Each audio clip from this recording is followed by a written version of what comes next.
Help everyone explore new worlds and ideas. Support your PBS station.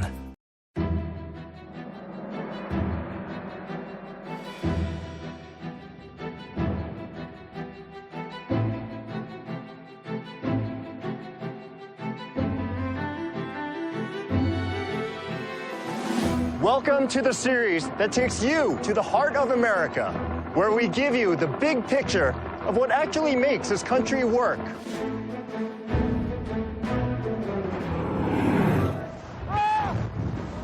My name is Yul Kwan.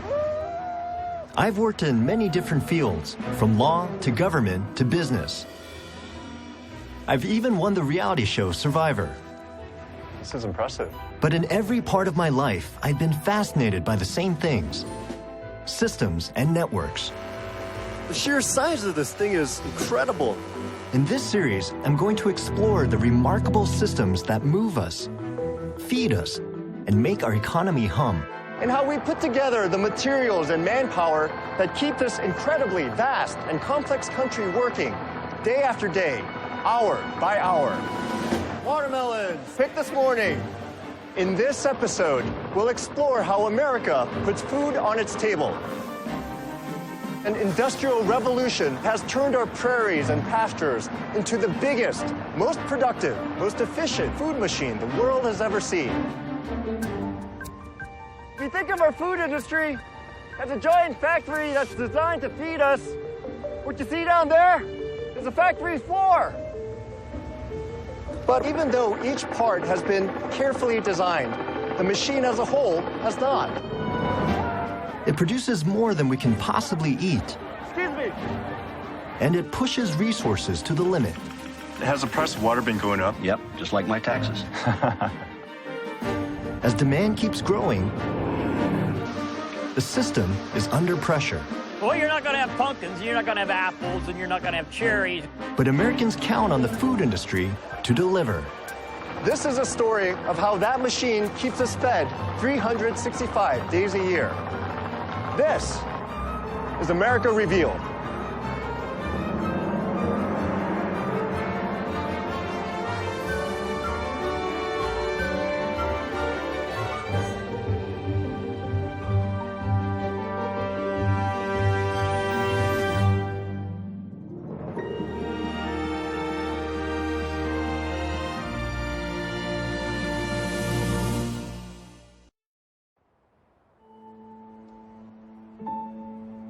Imagine a portrait of America showing all the food we consume. Each dot you see here represents a single food outlet of a nationwide chain. This is Subway's 24,000-strong empire, rivaled by tens of thousands of McDonald's, Burger Kings, and Wendy's, complemented by KFC and Taco Bell, Papa John's, and Domino's. Fill out the national menu with IHOP, Dunkin' Donuts, and Starbucks, and you have just some of the brightest stars in our dining galaxy. If you'd rather cook at home, you can shop at over 3,000 supermarket chains and hundreds of thousands of independent grocery stores in the U.S. Or you can choose from bakeries, gourmet shops, and restaurants that dot our landscape from sea to shining sea. Now, here's the challenge. In order to feed us, every one of these outlets has to be supplied with food.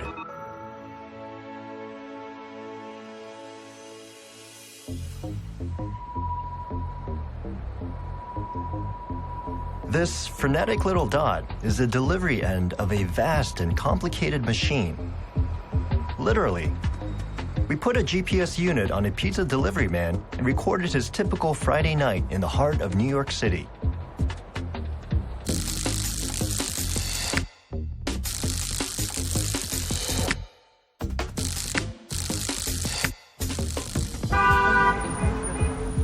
This is Raju Hussain, and he works for Domino's. So how long does your shift usually last? 8 hours, 9 hours. And how many pizzas do you usually deliver? Oh, 30, 40 pizzas per night. Wow. I have one customer, they gave me $200 tip. Wait, what? I was like, wow. Pizza is an edible snapshot of American food. It's fast, it's filling, and for what you get, it's actually pretty cheap. Plus, it's completely customizable. You can get pretty much anything you want on top of the pizza. This is the final stage of the Domino's food machine. But where does it begin? Pull back a bit. Each of these streaking blue lines is another Raju Hussain, riding each night through the streets of Manhattan in a kind of crazy bicycle ballet. Like all great performances, what makes this dance possible is what goes on behind the scenes. This is Manhattan. A daily supply line brings Domino's ingredients here from a supply chain center in Connecticut. That hub supplies all Domino's stores in the Northeast region. And Connecticut, in turn, gets fed with a constant stream of ingredients. Pizza dough, peppers, mushrooms, and tomatoes, often from clear across the country. All moved by satellite-tracked refrigerated trucks to distribution hubs spread across our landscape. And it's all perfectly coordinated so that Raju Hussain can deliver a pizza to your door, still hot and ready to eat. But the story behind this food delivery system is even more remarkable.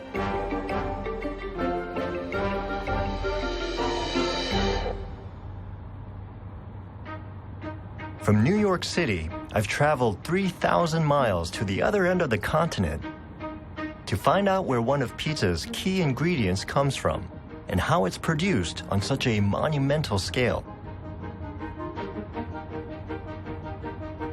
This is California's Central Valley, and my guide is farmer Ted Sheely.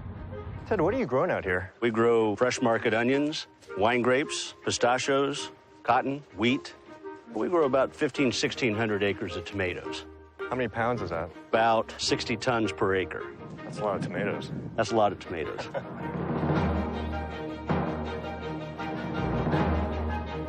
Yes, the humble tomato, the foundation of pizza sauce. Ted and his fellow California tomato growers produce close to 13 million tons of them every year.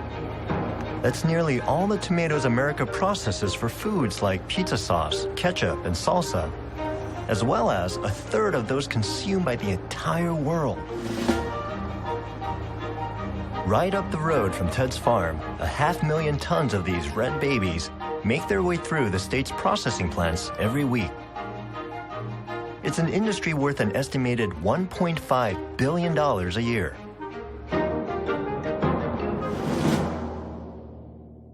But Ted doesn't just grow tomatoes. Like his neighbors, he produces an extraordinary variety of different crops. A staggering 50% of America's fruits and nuts are grown in California's Central Valley. What's effectively a giant open-air food factory powered by the sun. What makes this a perfect place to grow are the terrific soils, bright sunshiny blue skies, temperatures that range 95 to 100 degrees during the summer, cooling down into the upper 60s at night. The only ingredient that Mother Nature didn't give us was the water. But I'm looking around and water is everywhere. It's not coming from the skies. This is the Central Valley today. And this, in a rare aerial survey from the 1930s, shows the exact same valley as a barren desert, the valley's natural state. It takes a lot of water to make this desert bloom. And that water comes from far away, 400 miles to the north. It's hard to believe, but this is the same water Ted Sheely uses to irrigate his tomatoes in the state's hot, dry south.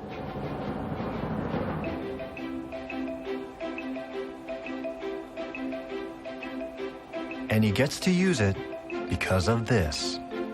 California's Shasta Dam, completed in 1945.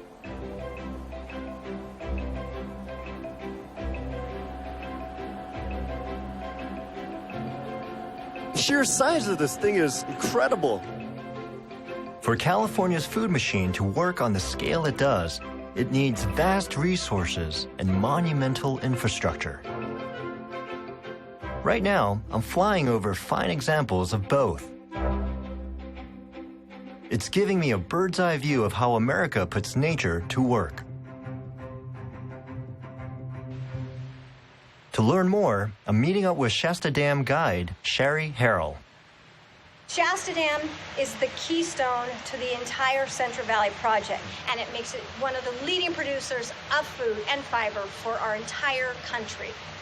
Without it, buying a head of lettuce would be an incredibly big deal.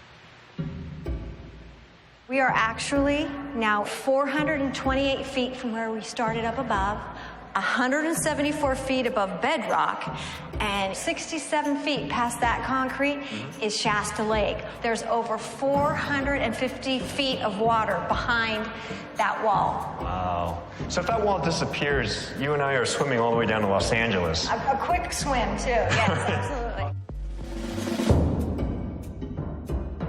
Starting at Shasta with the Sacramento River, the Central Valley Project connects 20 dams and reservoirs through 500 miles of tunnels and canals, turning 42,000 square miles of desert into what is, in effect, the world's biggest greenhouse. It's an extraordinary achievement in terms of technology and engineering and ambition. You realize how effectively and efficiently California has managed to maximize the one resource it never really had. What California has basically done is to turn dirt into pay dirt. And to understand just how successful California's tomato crop is, all I have to do is head next door to Nevada. These are California tomatoes. Just over 1 million of them. 150,000 pounds of beautiful, juicy, smelly tomatoes. And they've been placed here in the middle of Reno, Nevada, not so that the good people of this town can eat them, but so that they can throw them at each other.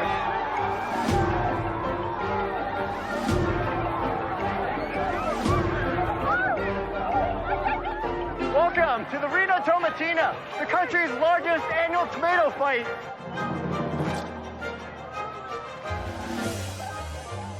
All the tomatoes here are surplus tomatoes donated from California. But rather than throwing them away, they've been put to good use. They're here to support cancer research. And everyone here has paid $10 for the privilege of getting hit in the face with a tomato. Oh. Excuse me. This is just a fraction of California's tomato surplus, but that surplus is reliable enough to make the Reno Tomatina an annual institution. Over the last 50 years, the average American has come to enjoy a bounty of food never before imaginable. California's agricultural revolution is just one part of that story. This is another part, and an even more spectacular transformation.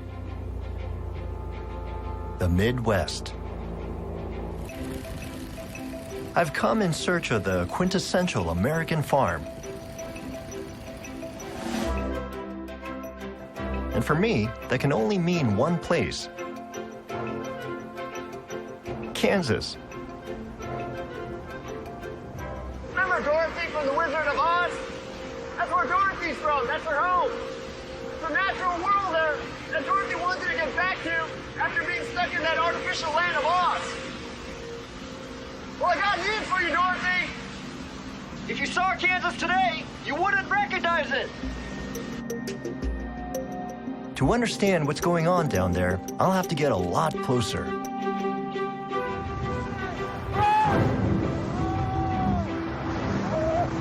no place like home. From up here, a dazzling pattern of circular fields stretches as far as the eye can see.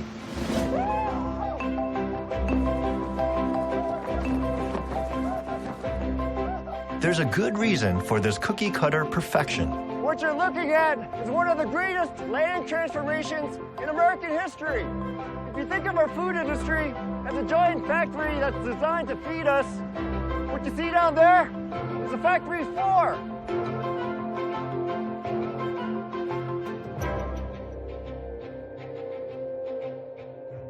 I'm dropping into Stone Acres, the model of a multi-million-dollar farm business. It's been owned by the Stone family for 4 generations. The ghost of Dorothy may be long gone, but at least Toto's still here. Toto, where are you? Toto! Along with the current owner, Greg Stone. Yuli, you made it. How was your flight? Nice to meet you, Greg. This is a satellite image of Greg Stone's farm. Just one of Greg's circular fields occupies the site of his grandfather's entire 1930s homestead. This is an aerial photograph of that same landscape in 1937. A totally different world. When Grandpa came here, there was absolutely nothing here. It was a barren prairie. He just pretty much started from zero. He had a few dollars in his pocket. The Great Depression had just kicked in, and then we had the dirty 30s, which was a terrible time. People tried to grow wheat for a cash grain crop, a little bit of feed for the animals, just whatever they could grow to survive. Anything, you know, weeds, tumbleweeds. Tumbleweed? Yeah. That was the crop that you grow? Thistles. Well, they used it to feed the animals, heat their homes, whatever. And how successful was your grandfather in transforming this into a productive farm? He was successful, but everything that he grew was basically for his family and a few head of livestock that he had. But nothing, you know, on the scale of what we have today, of course, where we feed thousands. In fact, where his granddad harvested 20 bushels from each acre of land, Greg gets nearly 300. In the last 60 years, American farmers, on average, have tripled their yield, dwarfing the productivity of every previous generation. What changed? Like, how did you get to the scale that you're at today? Well, 2 things, irrigation and commercial fertilizer. America's post-war chemical industry revolutionized farming by mass-producing key soil nutrients like nitrogen, phosphorus, and potassium. When fertilizer became available, it was an immediate miracle drug to these crops. You could inject a small amount and quadruple your productivity without doing anything else. And then came the water. The late 1950s, the first irrigation wells were drilled in this part of the state. And Grandpa, he was one of the first in the area, though, to see that this was the future. Greg's fields are circular because they're watered by one of the most powerful and efficient inventions in the history of farming: center pivot irrigation. There has always been water beneath these once dusty fields. They just couldn't get at it. A couple hundred feet below where we stand here, we're sitting on one of the world's largest freshwater aquifers, the Ogallala. But the Ogallala Aquifer was out of reach until after World War II, when they finally had engines powerful enough to pump that underground water spanning 174,000 square miles to the surface. Fertilization and irrigation has changed the environment. It's changed the organic matter of these soils. It's improved everything. It took just a couple of generations to go from Granddad's Dust Bowl subsistence to Greg's high-yield operation. And if you pull back even further, with the help of this satellite imagery, you can see thousands of farmers like Greg populating the Midwest with industrial-scale farms where once there were tiny individual homesteads. But this view from space doesn't show an even more dramatic change. Where Greg's granddad grew a variety of crops, 80% of these fields grow just one. A single species that has come to dominate the farming landscape and the American diet. At 322 million tons a year, we produce more of this one grain than anything else, making it the key ingredient of our food machine. Corn. Every time we go to the supermarket, though we might not know it, we're surrounded by corn. The average store has over 45,000 products on its shelves, and roughly a third of them are created using corn. Thanks to modern refining and processing, cornstarch can be broken down and reassembled as sweeteners, fillers, and additives to make, well, anything. From cornflakes to cake mix, from Cheese Whiz to coffee whitener, from soup to canned fruit. In fact, the average American eats about 100 pounds of corn products every single year, and most of us don't even realize it. Take this chicken nugget. It's made up of 37 different ingredients. Want to guess how many come from corn? 30. Just look at the label of any processed meal, including the drink you wash it down with, and you'll find that corn is in almost everything. And that includes this. If there's a single food that symbolizes the American diet for me, it's beef. I've always imagined cowboys and great herds of cattle grazing on the open prairie. Well, the cowboys are real, and they tend real cattle. But this is the modern-day prairie. Not a blade of grass in sight. This is a CAFO, concentrated animal feeding operation, owned by JBS, the world's biggest meat company. At full capacity, it's a temporary home to more than 90,000 prime beef steers. To feed all these cattle, there's a huge factory right in the middle. It's processing industrial quantities of, you guessed it, corn. The modern feedlot business is really an extension of the corn business. Explaining the connection is facility manager Mike Thorne. We take grain that wouldn't be very readily consumable by people and transform that into a marketable product in the form of finished beef. So you're basically selling grain, except it tastes a lot better. That's exactly right. This vast quantity of corn makes it possible to produce beef on an industrial scale. Because an animal can be fed more corn, a low-cost source of calories, more efficiently here than on a traditional ranch. This cattle's kind of new, still getting used to having humans around. It's skittish. Yeah. New arrivals, like these one-year-olds, are still grass-fed. Because corn isn't the natural food for cows, it takes them a while to adjust to it.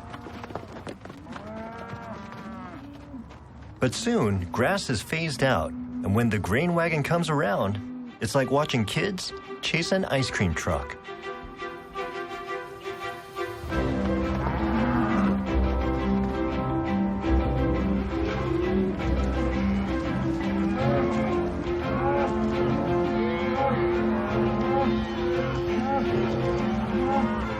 So the idea is to try to fatten them up in the shortest amount of time as possible? Basically, yeah. How much do they weigh when they come in? About 600 pounds. 600? And how much do they get up to by the time they get out of here? 1,300 average weight. So they double their weight. Right. So I'm trying to imagine, I weigh about 155 right now, so in 6 months I'm going to weigh 300 pounds.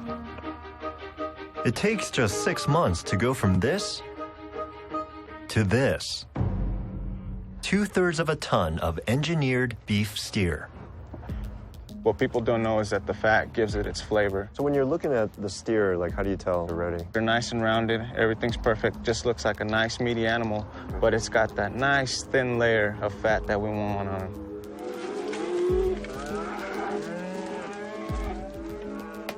In order to satisfy our cravings for beef, nothing about these animals' lives has been left to chance. Conceived artificially from parents who never met. Injected with antibiotics to guard against disease. Their diet supplemented by growth hormones to maximize every calorie. What this guy sees is just another human. What I see is a new kind of animal. An animal bred and raised to meet the demands of the producer and the consumer.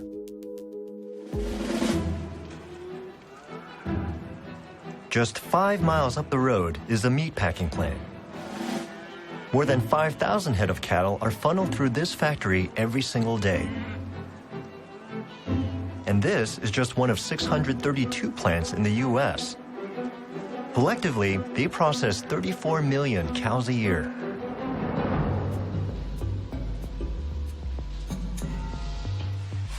Inside,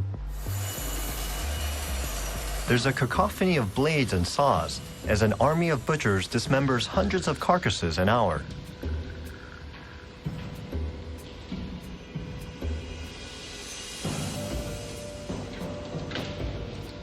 About 100 years ago, Henry Ford perfected an industrial process to make cars cheap enough so that most Americans could afford them. And perhaps mass industrialization is the only way to make beef cheap enough so that Americans can afford that too. And where beef has led, pork and chicken have followed. Grain-fed, raised, and processed on an industrial scale to give us what we want. And the rest of the world wants it too. Companies like JBS export thousands of tons of meat around the planet. And we import what other nations' food machines produce. Every year, $86 billion worth of food enters our borders, like this lamb from Australia and New Zealand crossing the Pacific, and every variety of fruit and vegetable. This globalized food market means we can expect to eat what we want, when we want, regardless of season or distance from the food source. With all this choice, how do we decide what to eat? The most important word in menu development is craveability. Scott Allmendinger is a food writer and industry expert. Joel Fierman is a wholesale supplier here in New York City. As they know well, the food retailers study and shape our tastes. 30 years ago, restaurants were almost exclusively celebration food. This is our anniversary or somebody's birthday, and we'll go out and we'll have a big steak, and that will celebrate the occasion. The American public, through affluence, started to say, I like that food, I want that food, I crave that food, and over 30 years, the American public has started to eat more and more and more of the celebration foods as part of their daily diet. But it's not just about satisfying our cravings. Food manufacturers are always coming up with new product ideas to stimulate appetites and demand. In any industry, everybody's looking for that next big hit. And you can create craveability with almost anything. Outback Steakhouse did it with one simple ingredient. Perfect example is the bloomin' onion.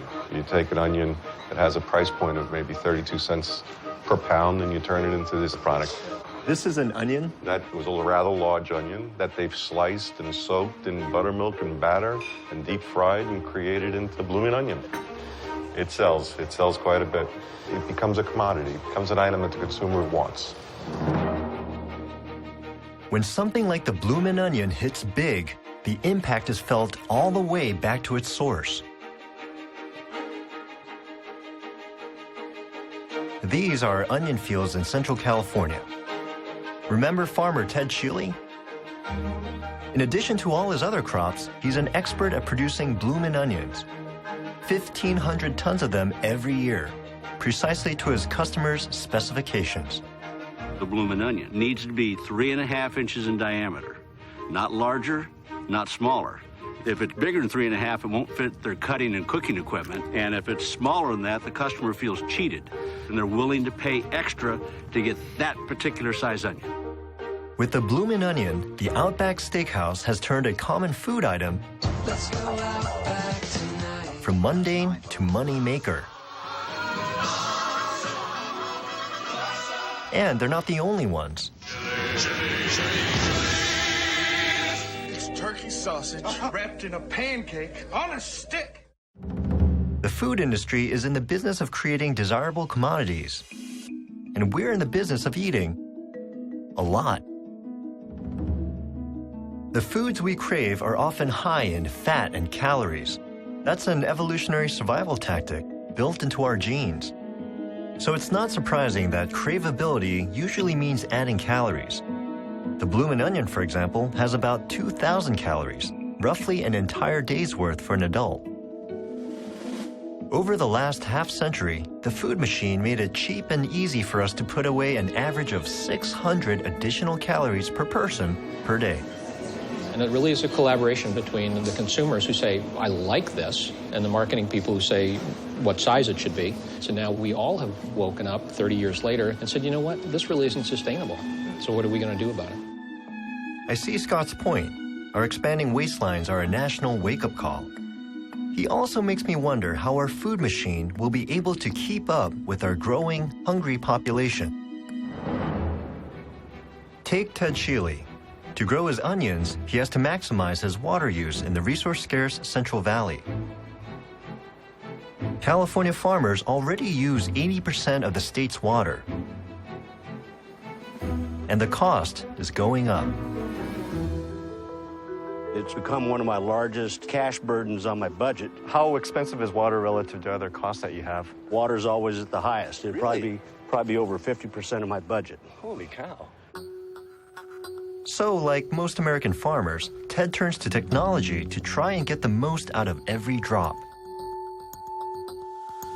He's installing a $50,000 moisture monitoring system to tell him precisely when to water his pistachio trees. And he uses a $2 million underground irrigation network for his tomatoes.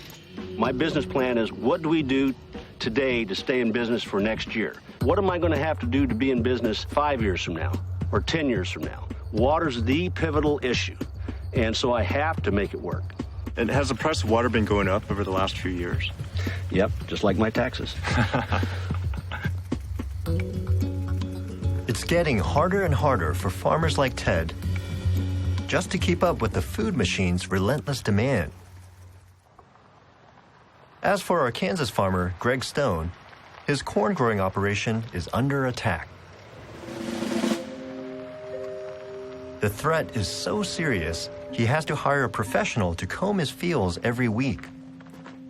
Because his multi-million-dollar business is a monoculture, a farm made up of a single crop, it's more vulnerable to invasion by a tiny killer.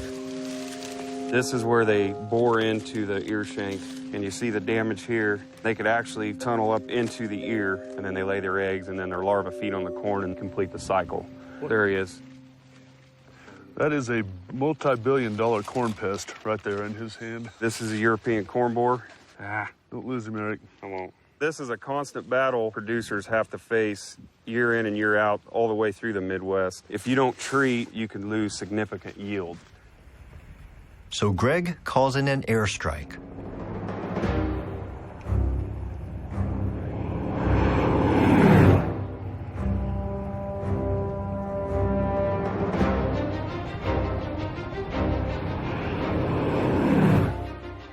Robert Grace is one of 3,500 ag pilots in the U.S., an expert in the aerial deployment of bug-killing chemicals.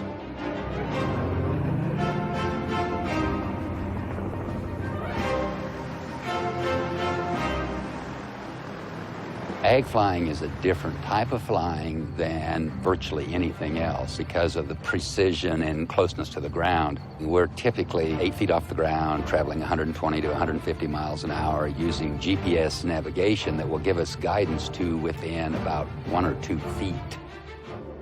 Like Greg, Robert inherited a family business which has seen extraordinary change. When my father started, they had a handful of chemicals, 1 or 2 or 3. Now, it's not unusual for us to have 40 or 50 products available because without that, the yields will suffer. The pesticide industry has had to develop this wide-ranging chemical arsenal because the insects had their own secret weapon: evolution. Sooner or later, the pests evolve resistance to every new product. Of course, no one's been happy about this. Certainly not the farmers. But caught between the need to keep producing and the increasing cost of a chemical arms race they couldn't win, they needed a game changer. So the food industry turned to a new technology based on genetics rather than chemistry, the genetically modified organism, better known as a GMO. 80% of Greg Stone's crop is now genetically modified, engineered to produce its own toxin that's lethal to insects like the European corn borer. So why do farmers like Greg still need ag pilots like Robert? This is a picture of Robert's work, recorded over a period of 2 weeks by a GPS unit we attached to his plane. He's still spraying, just not as much as before. Unfortunately, some corn borers are resistant to the toxin that the GM corn produces. Robert's job is to make sure those bugs don't take over the gene pool. Between the GM toxin and the pesticides, the system is working, at least for now. All this modern technology means farmers today produce vast quantities of crops. Now it's late September, harvest time. And farmers need a 21st century workhorse to get this enormous job done. I've come to get a hands-on lesson in modern farm machinery with specialist harvesting company Salmon's Adventures. Hey, Roger. You? Whoa, these suckers are huge. And its boss, Roger Salmons. We're going to teach you how to drive it today. It's a little bit bigger than my Prius, but I'm game.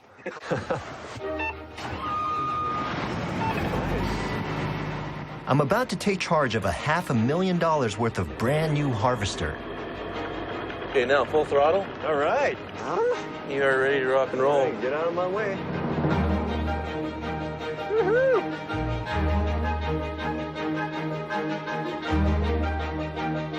In fact, Roger's happy to let me lead the pack. The whole wheat crop now depends on a rookie. Fortunately, this big rig has a lot under the hood. A 360 horsepower engine, automatic controls, moisture sensors, even an optional GPS guidance system. Roger's machine can harvest 8,000 bushels of wheat per day. 60 years ago, the average combine harvested less than a quarter of that. Lift up on your header just a little bit. Lift up on my who? On my header? Plus side, yep. Plus side. Just, there you go. Good. Perfect. But mastering these levers isn't all it takes to produce a harvest. Oops, hit button. Oops. I'm going to assist you here. Yeah, no, please do. Here's the bigger picture. Harvesting is a job on the go. These are the places where about a dozen harvester teams, including the Salmons, stopped to do their work last season. Tucked into their super efficient machines, each year, they crisscross the highways at the heart of America in a series of hectic mechanical migrations.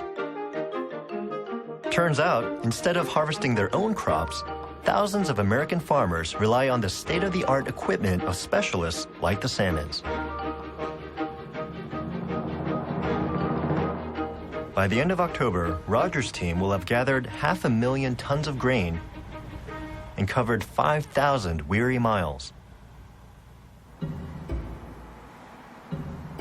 You have to be able to thrive on stress in order to do this. A lot of people are coming for the experience. They want to see the heartland of the United States, but cabin fever sets in pretty fast. It really does. The odds are they're not going to come back next year. So there's a lot of turnover in this business. Oh, tremendous amount of turnover, yes.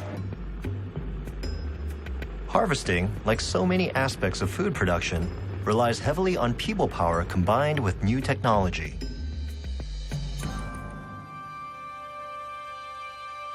But sometimes, nature's way is the only option.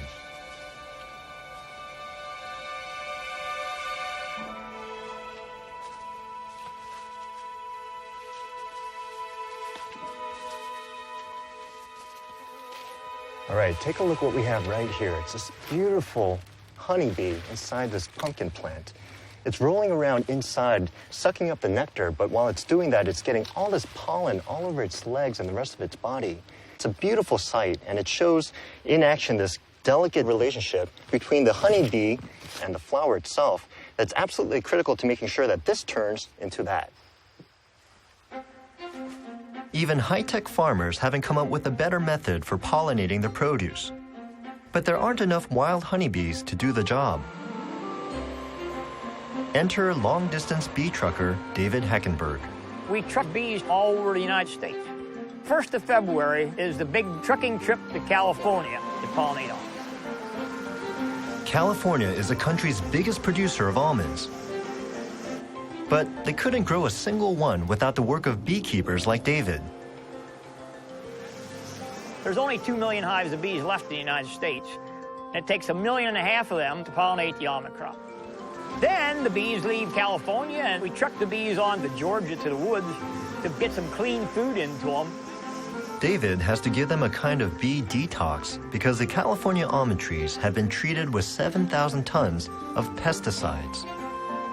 And then our next pollination is apples in Pennsylvania in the middle of April. Once the apples are over, these bees all go to Maine to pollinate blueberries. And then pumpkins start mid-July. These bees we're sitting here looking at, this is Friday. Went to Allentown, Pennsylvania last night and picked up 2 truckloads of bees and got home at 2:30 this morning, and here I am talking to you now. By the end of their journey, David's bees have traveled 8,500 miles and pollinated an estimated 5,000 acres of America's produce. But these bees are facing a mysterious threat. This hive of bees, it looks really good today, within a matter of 10 to 20 days, just disappears. There's nothing left. The bees are gone. It was David Hackenberg who first alerted the world to a phenomenon called colony collapse disorder. Are they dead? It's a mystery. All that's left is the combs of honey. It's just like somebody took a sweeper and swept them all out of there. Oh, so what's causing this? We have a lot of scientists around the world working on it. We believe that it's environmental stress. All the pesticides. Pesticides. We have systemic pesticide in the seed, and it grows up through the plant to protect that plant. Some of that is getting in the flower. Right. And the bees are bringing that home, and then we see all kinds of weird things starting to happen. Don't swallow. Oh, I'm putting smoke in your... Sorry about that. A lot of people agree with David's theory, but the scientific jury's still out on exactly what's causing colony collapse disorder. David doesn't know how bad this year will be, but long-term, the prospects aren't good. Most of us guys that are in pollination business are losing 60 to 70% of our bees every year. So we've got big, huge fields, and there's not enough bees here to pollinate the crop. Say colony collapse disorder keeps on happening and all the bees get wiped out. What does that mean? Like, what happens to all these crops? Well, you're not going to have pumpkins, and you're not going to have apples, and you're not going to have cherries, and you're not going to have almonds, and you're not going to have a lot of things. David's story is disturbing to me. If the bees are in trouble, so are the farmers who depend on them, and the consumers who want fresh produce. And it's clear the bees are not the only ones feeling the pressure. America's food machine is pushing all of our resources to the limit. From bees to water to the people who make the system run. We rely on the nomadic lifestyles of harvesters and beekeepers, and tens of thousands of truckers moving products all around the country to keep our food machine running. Even those who don't travel for a living are rarely fixed, like ag pilot Robert Grace, or the JBS meat packers in Colorado, or Ted Shealy's tomato harvesters in California. It's estimated there are now 4 million agricultural workers who migrate from job to job across the continent. But there's a real irony here. 10,000 years ago, people stopped chasing animals. They stopped hunting and gathering, and they started farming so that they could stay in one place. They didn't have to move. Yet look at us now. We can't stop moving.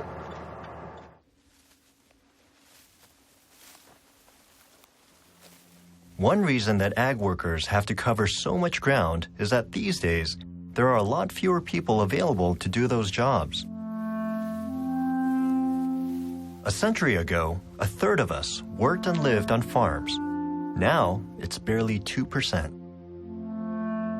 For the first time in human history, just 2% of the population can feed the other 98%. And a lot of farmers like Greg Stone will tell you that technology has made their work a lot easier. The human element is becoming less and less of a factor. And that's good because it doesn't matter if the sun's up, down, or if it's cloudy, or if it's Sunday or Saturday. It has eliminated a lot of the need for skilled humans. Sounds pretty different from what your grandpa did. I mean, would you consider yourself to be a farmer now? No, I'd be more of an input-output manager. But I do wonder all the time, what would Grandpa think of this? You know, it'd be fun to see his reaction. So it'd be cool. The original self-sufficient farmer, who laid the foundation for America's growth, has largely disappeared from the Midwest.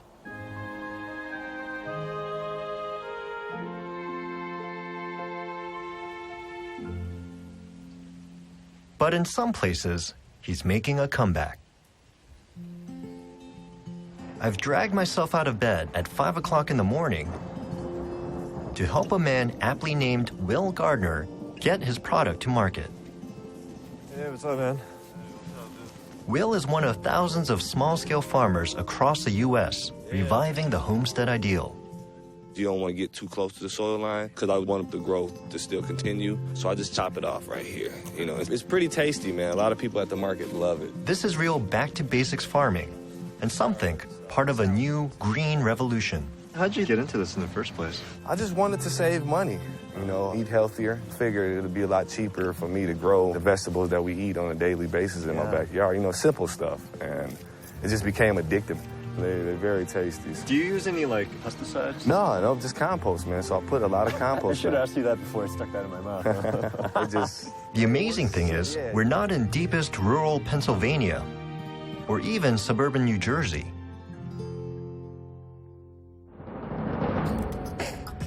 This is where Will farms, the inner city of Detroit.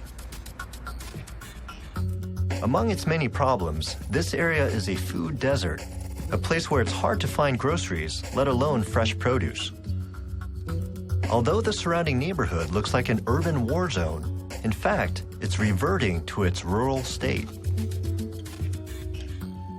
This is an aerial photograph of the packed landscape of central Detroit 70 years ago, at the height of its industrial boom. As the city's economic fortunes decline, an estimated 44,000 lots of that land have been abandoned, quietly turning into green space, where 16,000 urban farmers, like Will, are now planting the seeds of an alternative agriculture. It's a great feeling. I feel that I'm part of something big that's happening in the city. You know, it's more personal. People come down there and volunteer just to be able to connect with your farmer.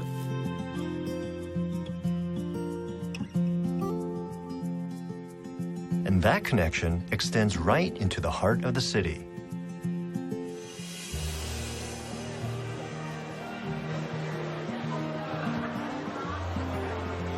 $4, ma'am. Thank you very much. Eastern Market in downtown Detroit, where Will sells his produce, is the biggest of its kind in America.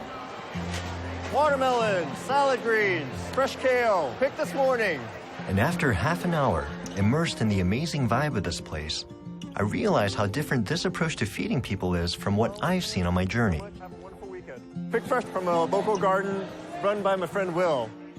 Local, where the food machine is global. Organic, rather than powered by chemistry and genetics. And produced on a grassroots rather than industrial scale. I think it's great there are alternative ways that we produce the majority of the fruits and vegetables that Detroiters need to be healthy. Ashley Atkinson runs Greening of Detroit, a nonprofit that promotes urban farming, not so much as a lifestyle, but as a way for both farmers and customers to thrive. Local farmers, Michigan farmers, don't have a lot of resources to compete with industrial agriculture. And places like this actually bring together consumers and producers, trying to not only provide, fresh fruits and vegetables to the community, but make a living. Is it working? It is working, absolutely. It is even more of a powerful argument for how important urban agriculture is for the city of Detroit. There's something kind of nice about this reconnection of land and people. And local organic food is reshaping diets, not just here, but all across the country. How far it can ultimately go, however, is open to question. After all, how many small-scale farmers like Will Gardner would it take to supply every one of these food outlets, even if America found craveability in local greens and grass-fed meats? In spite of its problems, our food machine meets this challenge and feeds 300 million Americans every day.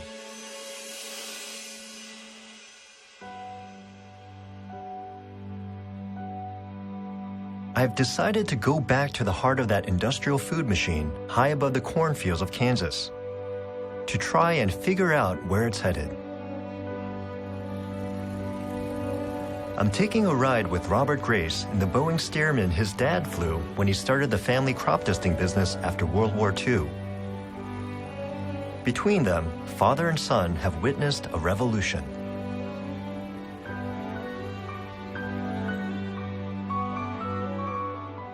When you have an increasing population, automatic, you have to have larger and larger yields every year, forever. The food machine that Robert's dad and Greg Stone's granddad helped create some 70 years ago would be unrecognizable to them today. To sustain us, that machine faces many challenges. Maintaining this infrastructure we have to pay for that maintenance. So as that canal infrastructure ages, our cost is going to continue to rise. As our tastes evolve, craveability doesn't have to lead to more bloomin' onions. Trends are going to change again because now America is moving away from that high-fat diet. So we're going to see all these trends change again. New voices are growing louder, reviving old ideas. Something had to be done, and I heard that silent cry for help, and I felt that we have some space out here I can contribute. For most of the time that humans have walked the earth, the biggest threat to human life was hunger. In 21st century America, our food machine gives us more food than most of us will ever need. But it's not just about producing more calories. The question we now face is, how can we feed ourselves in a way that's healthy for us and sustainable for the environment? I think the future is very bright for agriculture. These crops we grow today will not look anything like they do now in 5 years. And that's part of the fun, to be part of that. One thing's for sure. As this revolution continues, our food industry will have to reinvent itself, as it has done so many times before. To keep food on the table, we're counting on it.